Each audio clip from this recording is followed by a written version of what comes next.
Hey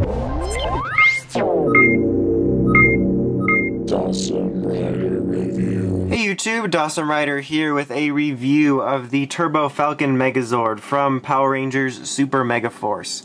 So this is the last Megazord toy for Super Megaforce. It is obviously this RPM tribute car, and very special to the American version is it actually has its own robot mode without having to combine with anyone, which is really cool. But before we get started on that, I'm going to jump in with the key. I decided to forego the box because there was really nothing interesting of value of showing. But this comes with an RPM Ranger Red key. It's obviously an understandable choice because, you know, RPM, Ranger, Red, all that stuff. But I think it's a missed opportunity with some of these to come with something, you know, a key that is unique and you can't get in a Ranger key pack, but it's whatever. I'm not sure what it would have came with. I believe the Japanese version did come with Gold Ranger, but whatever. But here's the key. It honestly looks kind of crappy, the paint job on it. I'll probably show a comparison between this and the key pack one and the key pack review, but nothing too spectacular about it. You can obviously, you know, transform it like all the other Ranger keys. Let's go ahead and show its noises in the Legendary Morpher to get that out of the way. That's not right. That's the second time that's happened to me on camera. I actually like that. It's funny.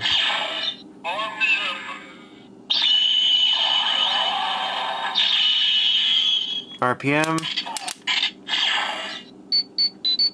And then the most amazing second noise of all time that all of the keys get. Alright, so that is that. We'll set him aside because we're going to need him in a minute.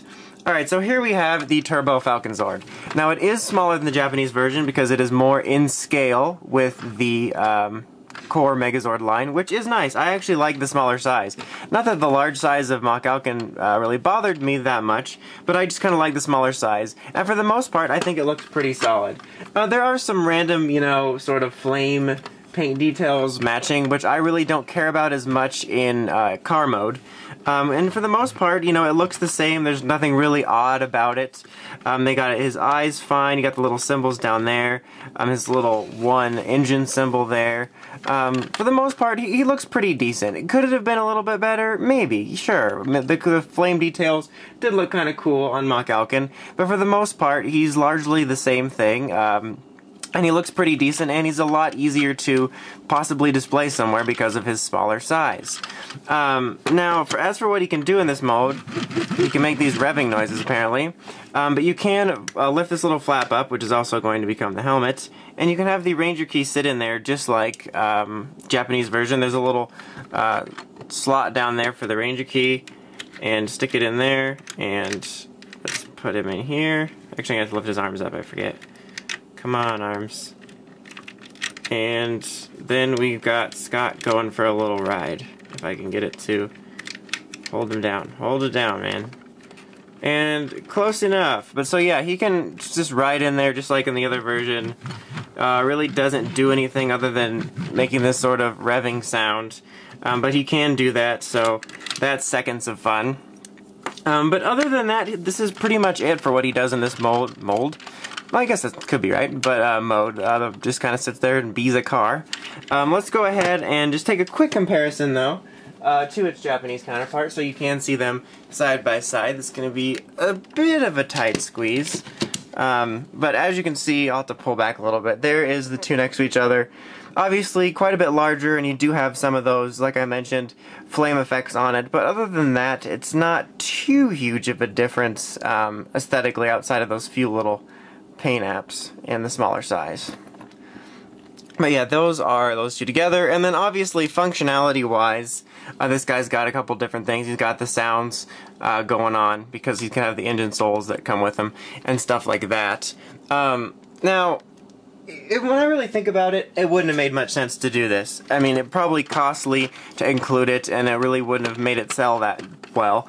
But I thought it would have been really neat if it did include the little engine cells we got here. Because we just, honestly, ours were just little flat pieces of plastic. So, like I said, it probably wouldn't have made that much financial sense. But it would have been kind of neat to have it, considering that was one of the things that was neat about Mach-Alkin, is it incorporated the gimmick from a previous series.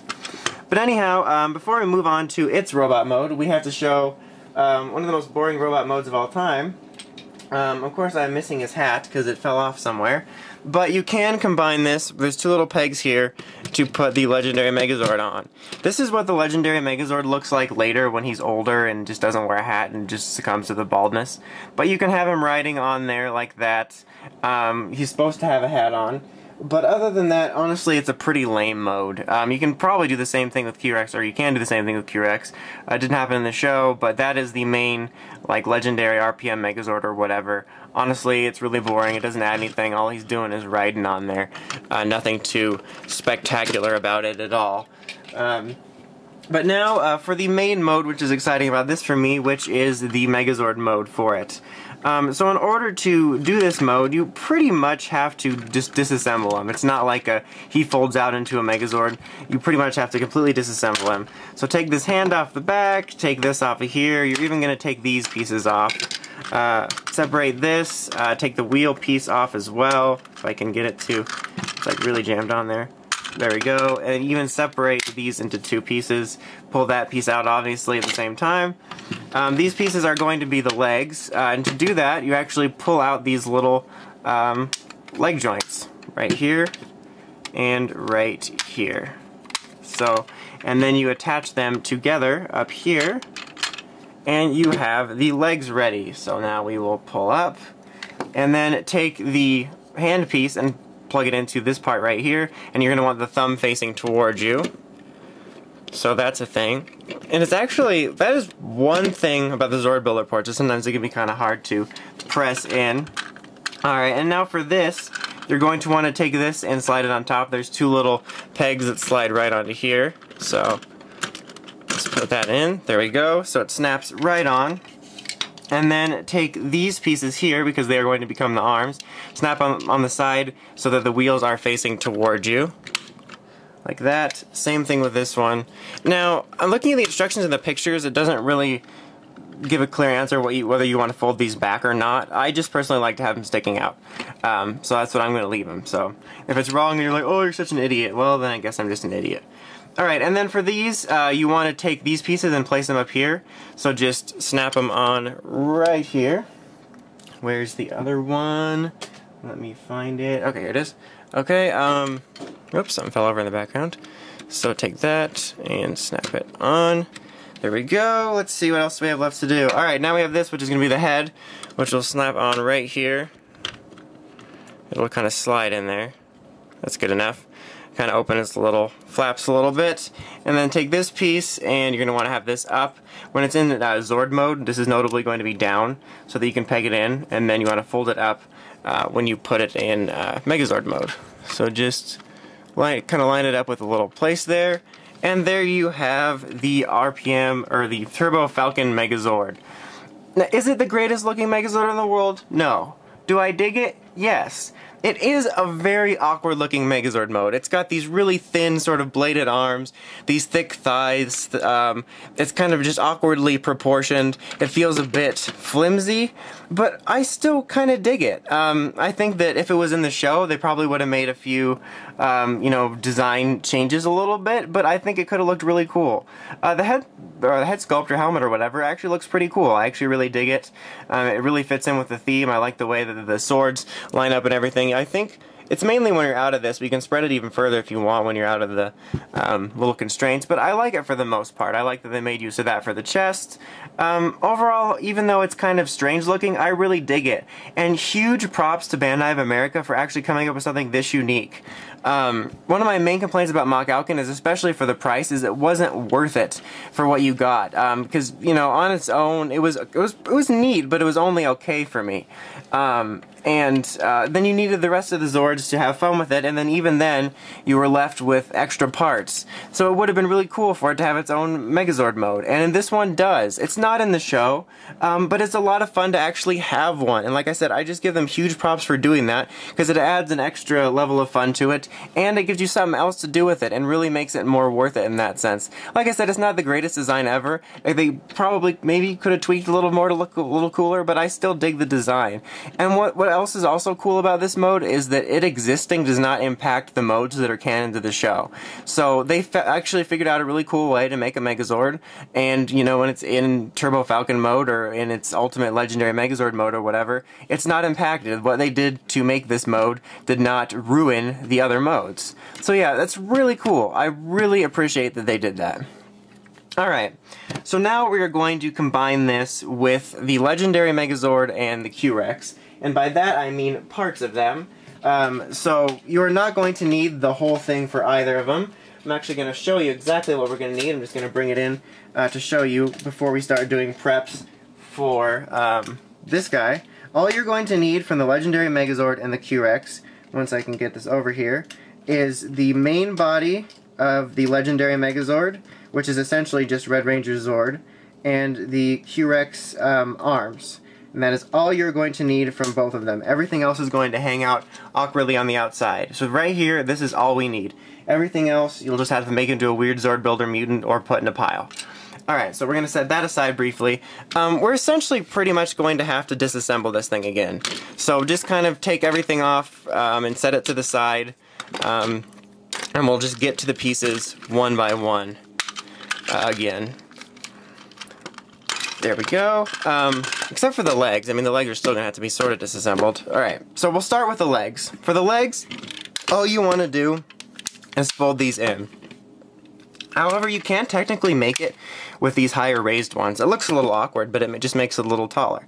So you got the legs right there. It's very easy. The only other thing you're going to want to do is get these little flat pieces here and put them back down on the bottom. So, just like when they were on it for car mode. If I can get it to snap. There we go. So just put these back there. Where'd the other one go? There we go. So that's the only other thing you're going to want to do to the legs in this mode. Okay. Now the legs are really ready. So now we take those parts that we have from this and we are going to just snap him on. I'm going to do it one leg at a time, because it can be kind of a pain to get in. There we go. Alright, we're pretty much getting there already.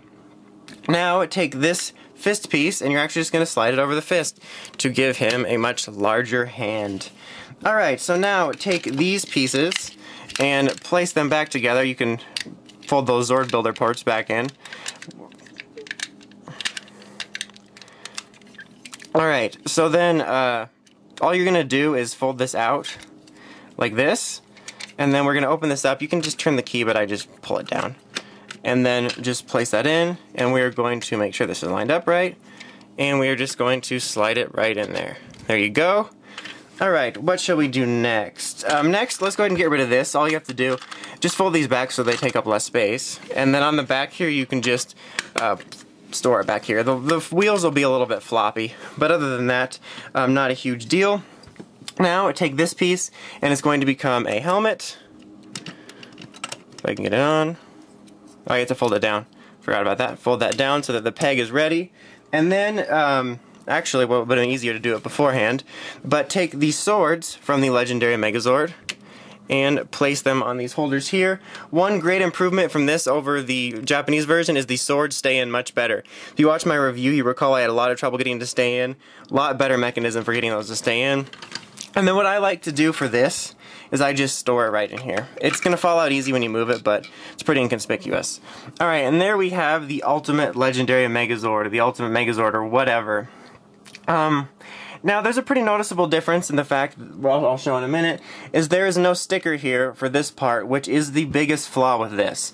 For the most part, the engineering for this is all fine. They didn't change anything too much outside of the scale down.